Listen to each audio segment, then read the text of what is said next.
Law of tort is not any law.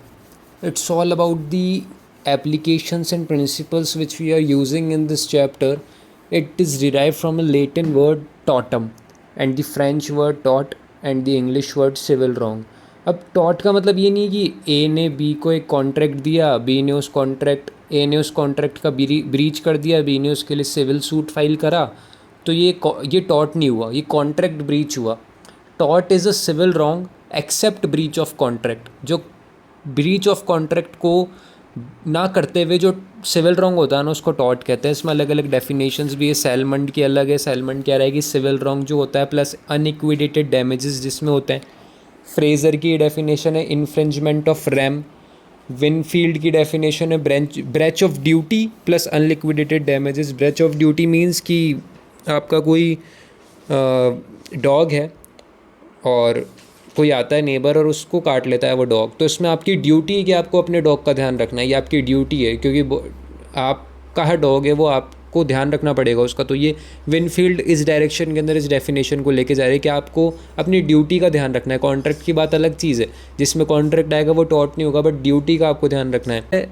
सबसे पहले अपन ये जानते हैं कि जिसकी वजह से टॉट होता है उसको क्या कहते हैं. टॉट फीजर बोला जाता है, जो रिस्पॉन्सिबल होता है, और जिसके साथ हुआ है उसको कहते हैं एग्रीव्ड पार्टी. अब प्रिंसिपल 1 कहता है injuria cine damnum. It means injury without damage. Injury का मतलब इन्फ्रिंजमेंट ऑफ राइट, किसी राइट का खनन होना, और डैमेज मतलब एक्चुअल लॉस. तो इंजूरिया सिने डैमनम, इसका मतलब ये होता है कि इसमें टॉट भी है और इसमें कंपनसेशन भी आपको देना पड़ेगा क्योंकि उसको एक्चुअल लॉस हुआ है.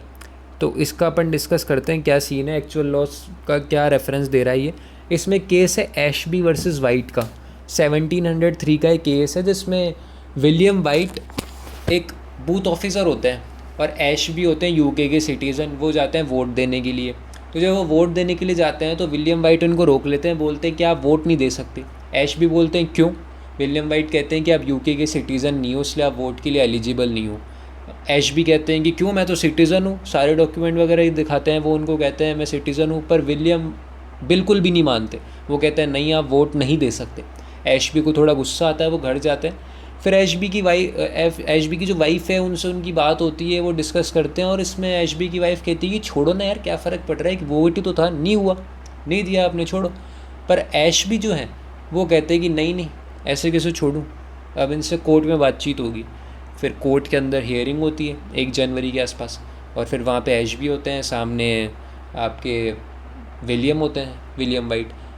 तो विलियम वाइट ऐसे कहते हैं कि मानो चलो कि गलती हो गई, मैंने उनको वोट नहीं देने दिया, पर क्या फ़र्क पड़ता है, जिसको वोट देना चाहते थे वो पार्टी तो जीत ही गई ना. जज कहते हैं कि ये फ़र्क नहीं पड़ता कि आपका क्या एक्चुअल लॉस हुआ या नहीं हुआ, ये बिल्कुल मैटर नहीं करता कि आप जिसको वोट देना चाहते थे वो जीत गई, जिसको नहीं देना चाहते थे वो हार गई. ये मैटर ही नहीं करता. यहाँ पे मैटर ये करता है कि यहाँ पे इनके राइट का वायलेशन हुआ है, इन्फ्रिंजमेंट ऑफ राइट हुआ है यहाँ पे एशबी का, कि वो डिज़र्व करते थे वोट देना और आपने उनको वोट नहीं देने दिया, इसलिए आपको कंपनसेशन पे करना पड़ेगा इनको. तो इस केस से अपन को ये सीखने को मिलता है कि ये मैटर नहीं करते कि एक्चुअल लॉस हुआ या नहीं हुआ, बट वो जो राइट का खनन जो हुआ है, क्योंकि उनका जो फंडामेंटल राइट है अगर वो वायलेट हुआ है तो फिर आपको कंपनसेशन देना पड़ेगा, और ये टॉर्ट की श्रेणी के अंदर आएगा. प्रिंसिपल 2 कहता है डैमनम सिने इंजूरिया. अब डैमनम सिने इंजूरिया का मतलब होता है damage without infringement of right. जो डैमेज भी होता है जिसको, और उसमें कोई राइट का खनन भी नहीं होता, इन्फ्रिंजमेंट ऑफ राइट भी नहीं होता उसमें, तो ये टॉर्ट की श्रेणी में भी नहीं आता और कंपनसेशन भी इसमें नहीं देना पड़ता. इसका अलग सीन होता है. अब जैसे इसका एक केस है री क्लॉस्टर ग्रामर स्कूल केस 1410 का, 1410 के अंदर एक केस हुआ था. इसमें ये सीन था कि एक प्रिंसिपल था और उसके अंडर एक टीचर काम करता था. फिर एक दिन क्या हुआ कि दोनों की आपस में बनी नहीं, तो टीचर ने सोचा कि अब मैं अपना नया स्कूल खोल लेता हूँ उसकी गली में ही. तो उन्होंने अपना नया स्कूल खोला. टीचर की टीचिंग का स्टाइल काफ़ी अच्छा था, स्टूडेंट्स को समझ आ रहा था, सब पढ़ रहे थे उनसे. तो सडनली क्या होता है कि कुछ सालों बाद वो जो सारे स्टूडेंट्स थे जो प्रिंसिपल के स्कूल में थे वो शिफ्ट होने लग गए टीचर के स्कूल में, सारे जने. और इसका मेन रीज़न ये भी था कि वो हाफ ऑफ द फीस ले रहे थे, एक तो प्रिंसिपल से, और दूसरा पढ़ाने का स्टाइल भी उनका अच्छा था, टीचर उनसे स्टूडेंट उनसे रिलेट कर पा रहे थे.